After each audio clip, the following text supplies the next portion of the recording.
how did this all begin?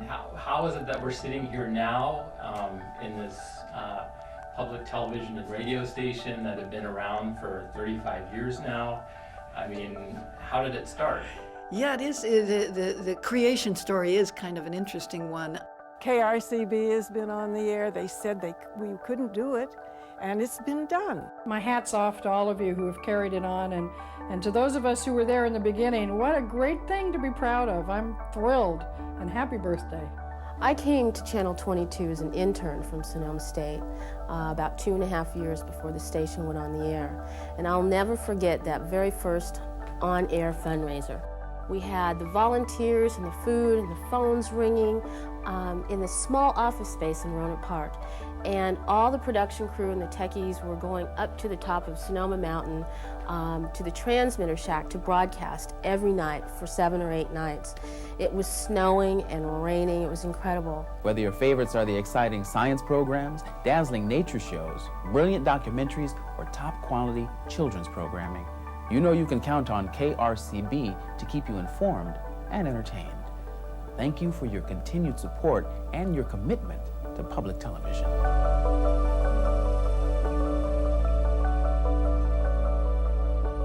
There's a professor at Sonoma State University who's a political science professor whose specialty was telecommunications and media, the influence of media on society and elections and so on. And he had a sabbatical and was invited to be a part of the White House Office of Telecommunications under Jimmy Carter. And so he was there for 3 years, Professor John Kramer. One day I was going through the television fact book trying to see where there were television channels which weren't being used, and especially in California. And there, in front of me, was a television channel, a very good one, Channel 22, assigned to Cotati, California, that no one had ever used. From that came the idea that we ought to have our own public television station here in the North Bay, and we began working to do that. So I started in January of '81 and then spent those intervening years till we were finally on the air in December of '84 getting the license, which was a struggle, and then we had to find land to build the building on and begin to gather a small staff together because it allowed us to gather a lot of ideas about programming and direction for the station. But it was also a hard time because people don't tend to fund, it's an idea, but we managed to get through with help of some friends and some borrowed money and that kind of thing. But by December of '84, then we had the license, we had a transmitter on top of Sonoma Mountain. We were not in this building yet, but this building was underway, and we had a little core staff to take off. You've had a chance now to see the conceptual struggle behind the building of Channel 22. We'd like to show you now a little bit about the building of the station itself.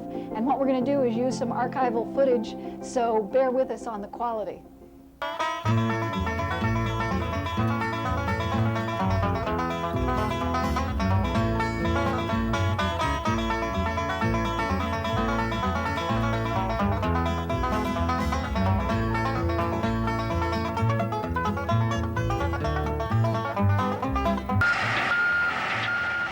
And it was really a barn raising.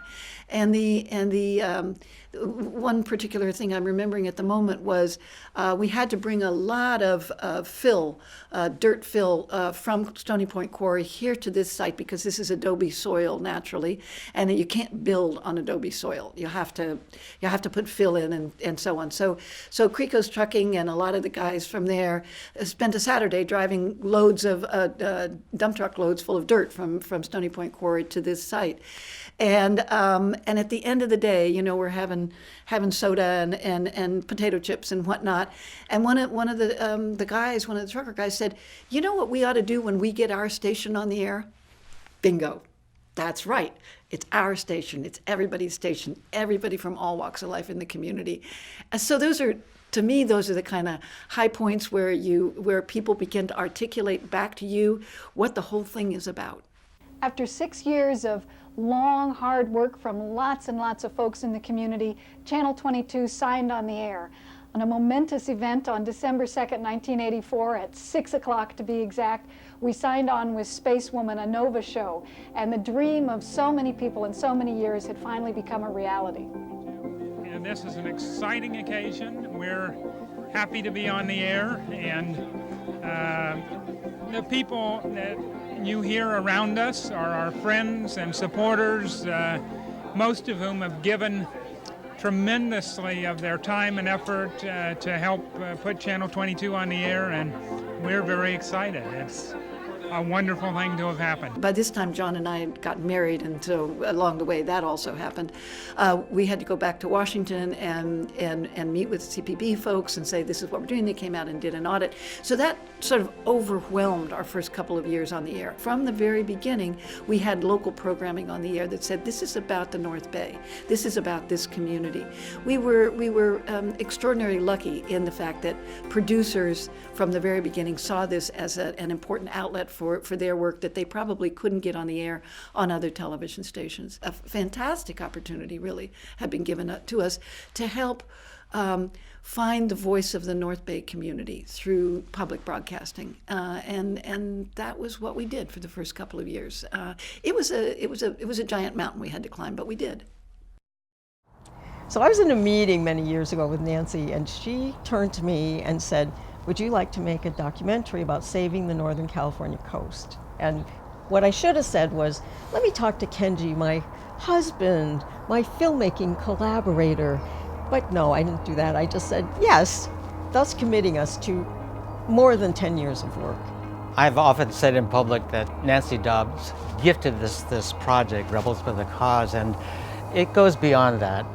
She's gifted us her trust. That's something that is so rare, that she was so willing to collaborate with us over these 10 years, and it was, in my mind, frictionless. And you just don't find that kind of frictionless relationship between the collaborators in the making of a film. And I think the reason we had such a terrific relationship is because Nancy has a stout heart. She's honest and she's fearless, so she never freaked out. And that's what you want in a partner. So thank you, Nancy. Thank you, Nancy. You don't know if anybody's on the other side listening. You have no idea.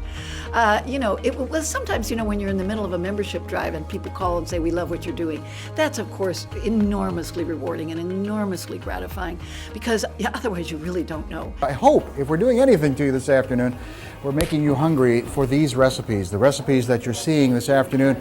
Here at A is for appetizers. How do you get them? You make a pledge. Just it's very easy to pick up the phone, dial the number on your screen. Either one of these books is yours for a $40 pledge. But in terms of sort of a sense of the broader community saying, yeah, this is a pretty great public asset, that sense didn't come until later, and I honestly think it came in large part because we brought the radio station on the air. The radio station is a very different animal than a television station, which I didn't realize until we put a radio station on the air. Our intention, John's desire from the beginning, had been to also do a radio station, because you can do so much more on radio with a lot less money. And the other thing is about radio is not only is it less expensive, but people feel an identity with a radio station that they don't feel with a television station. So the radio station became a much more instantly a hub, especially for music, in the community, where people came in more easily, a huge volunteer pool, making a lot of the time on the air possible in the early days. Radio station was formed after repeated attempts to file for a construction permit, was finally settled on at Lower Geyser Peak. The studio part itself was first located in an office here, then moved out to a trailer in the backyard. Subsequent to that, the portable classrooms were brought on site at the north end formed the north end of the building, and then the radio studios were built out in those spaces. Larry came to the station as an intern from Napa Community College. They used to have an broadcast engineering degree, so he came to us from there. And I mean, I've lost count. I mean, I've been here we've been on the air 35 years, so Larry must be here all told at least 28 years. At least 28 years, because he was here early days. He, as the chief engineer, has made an enormous contribution to our success and our ability to just stay on the air. I mean, you don't want to think about poverty a lot for the station, but the fact of the matter is we really didn't have any money. That allowed us to expand a little bit in our service, to expand a little bit more, to do a little bit more in this studio. That always kept us growing a little bit at a time, trying to keep up with everything else, and this whole thing would have been absolutely impossible without him. Absolutely impossible. I admire Nancy's work ethic, is the thing I admire about her the most. She's fully dedicated to the station's mission, to the organization's mission, and I think she keeps that in mind upon every decision she makes. Typically in public broadcasting, and I can't speak to commercial other than the one point I made, is that people come up through the ranks, normally through production, a little bit less though through fundraising, very occasionally through engineering, but they come up through the ranks, and to the degree production is dominant, production and programming is dominant, those fields have been dominated by men. And so it's naturally assumed that they would be the ones that would step in. See, I didn't have any problem because there was nobody else here. There was no glass ceiling. There was no ceiling at all. And somebody asked me about that once, and they said, "How did you do that?" And I said, "I built our own house. I wasn't stepping into anybody else's house. We built our own house." Hi, I'm Nancy Dobbs Dixon, General Manager of Channel 22, and Big Bird and I would like to thank all of you all who came forward to support Sesame Street so we could continue bringing you that great program here on Channel 22. We'd especially like to thank California Cooperative Creamery, Calistoga Mineral Water, and Clover Stornetta Farm for saving Big Bird here at Channel 22. Also, 3M and PG&E and loads of membership came forward from the community to support the program. So, tune in Monday through Friday at 7 o'clock in the morning and 4 o'clock in the afternoon to see Big Bird and all of his buddies here on Channel 22. How do you shake hands with a bird? I don't know. Our goal is not to get people to watch television. Our goal is to get people to get up and walk outside and get engaged in their community. That's what it's all about. So the story's not over. And it's as it evolves, a very, very expensive one. So it's actually one of the reasons why we participated in the Spectrum auction with the FCC, is that we knew we had no way financially of keeping up with the changes in technology unless we were able to be successful in something like the Spectrum auction and get a large influx of cash that would help us over a long period of time continue to change with technology. We went about it because we were eligible, because we had maintained the KRCB TV license since the inception of the station, and kept the transmitter operational, kept it on the air, and kept the station on the air all that time. That made us eligible for the auction. There was recognition that at the time that people would say, well, stations are finding themselves with beachfront property. The beauty for KRCB is that it had, and my term was, it had beachfront property on two oceans, because we had influence in Sacramento in terms of interference potential, and also in San Francisco, so that made us this particularly desirable station to buy from the FCC's viewpoint. Larry had it all planned out with Nancy's help and the board of directors, and so we were able to go through that auction very, very confidently. And I think a lot of stations sort of went into it blindly, not knowing what was going to happen. And of course, none of us did. But we had a plan, and we were able to stick to that plan. And in the end, we received $72 million for that Spectrum auction to switch our signal. So $50 million of that is going into an endowment, and that endowment will ensure the future of the stations here. And I say stations because we used $12 million of that money to buy KCSM television in San Mateo. which we changed then to KPJK, Channel 60. When we acquired KCSM, the college wanted us to change the call letters because they have a jazz station, radio station, and it has those call letters, so they didn't want confusion, so that made sense. But the FCC told us very suddenly, when I was out of the country, that we needed to change the call letters now. And so the staff cast around. It's very difficult to find call letters, oddly enough, that aren't already taken by somebody else. And the staff came up with the idea of naming it after John. So it's Professor John Kramer. That's the KPJK. And I was not only so touched, but also really happy I wasn't in that country and had any part to do with the decision, because that would look weird. But anyway, it's an enormously gracious thing for the staff to do, to say they understand how critical John's role was in making this all work. So that was really, really very sweet. You know, the station is now in a position where its future is more insured than it has ever been in the past. And that's due to the vision of Larry Stratton and also that of Nancy Dobbs. Darren was clearly the not just the candidate, but the person who should be the next president and CEO. The board and I made that recommendation to the board last November, December, and they agreed, and they offered the job to him. So we all here internally have known this for the last 9 months.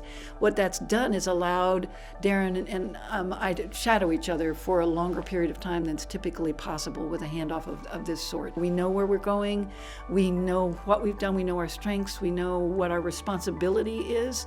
We've talked about that, we've talked about over the years what our responsibility is, and in the community, again, being the stewards of an enormously valuable and important public asset. I don't have any doubt that the people who are carrying on, yourself included, will remain true to that mission and to that intentionality that we have an important job to do in the community, and that the community helped us get to this point, and now we can soar a little bit.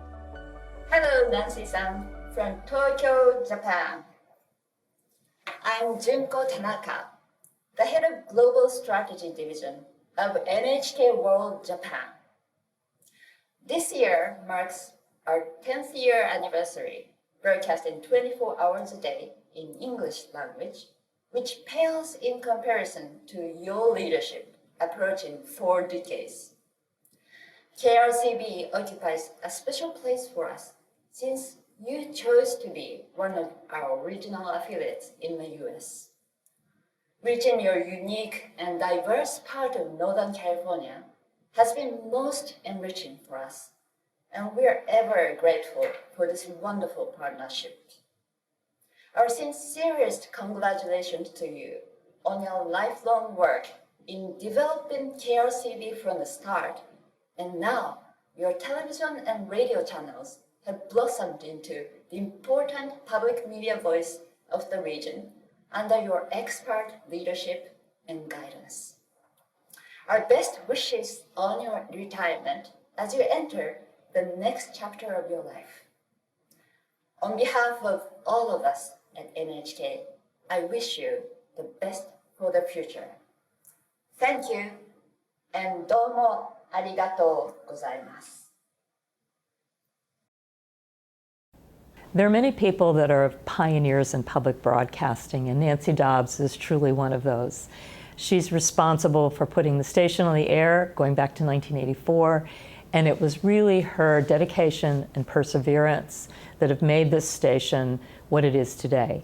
She believed in the possibility of a station that would serve a community, that would understand the issues at a very profound and local level, and that was constantly and relentlessly focused on making sure that that station exceeded expectations. I am so proud of all the work that Nancy accomplished here, and I wish her all the best as she begins the next great chapter of her life and really explores all the other things that I know she had to put aside while she was leading her great station. Really, Nancy, congratulations on great work, and I wish you all the best as you begin this next great journey. the culture, the civility of conversation, the decency with which you treat each other, all of those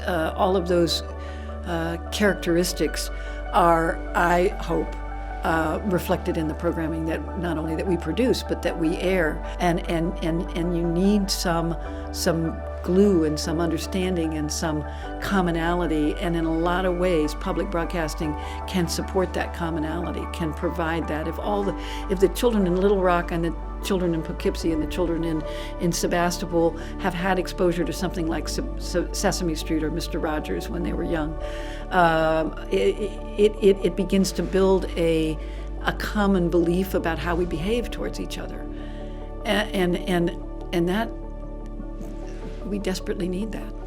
We desperately need that.